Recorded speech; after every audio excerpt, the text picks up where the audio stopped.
బాలినేని శ్రీనివాసరెడ్డి గారు తెలుగు రాష్ట్రాల్లో రాజకీయాల్లో పరిచయం అవసరం లేని వ్యక్తి. ఎవరు వెళ్ళి ఏ పని అడిగినా కూడా అన్నా పలాని నాయకుడితో పని ఉందన్నా కూడా పార్టీలు కులాలు మతాలు చూడకుండా ఫోన్ చేసి కలిపి వారికి సహాయం చేసే గుణం అటువంటి బాలినేని శ్రీనివాసరెడ్డి గారి గురించి ఎమ్మెల్యే గారికి చెవులో జోరీలాగా చేరి కొంతమంది వ్యక్తులు మాట్లాడిచ్చారు. దాని మీద మేము ఖండన మొన్న ఇవ్వటం జరిగింది. అలాగే మళ్ళీ మొన్న కొంతమంది దొంగలు చీటర్లు వాళ్ళు మాట్లాడారు బాలినేని శ్రీనివాసరెడ్డి ఆస్తి ఏందని. బాలినేని శ్రీనివాసరెడ్డి గారి తాతలు మున్సిపల్ ఫ్యామిలీ, వాళ్ళు మొదటి నుంచి ల్యాండ్ లార్డ్స్ గల కుటుంబం, వ్యాపార సంబంధాలు ఉన్నాయి. వాళ్ళు ఏ వ్యాపారాలు చేసేది ఈ దొంగలకి చీటర్లకి చెప్పాల్సిన అవసరం లేదు.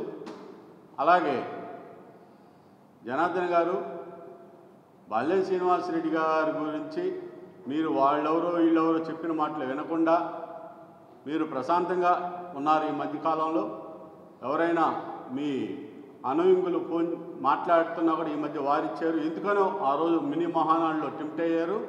అది మాకు తెలిసిన సమాచారం ప్రకారం ఆ రోజు మీరు రాసుకున్న స్క్రిప్ట్లో బాలినేని శ్రీనివాసరెడ్డి గారి స్క్రిప్ట్ లేదని తెలుసు.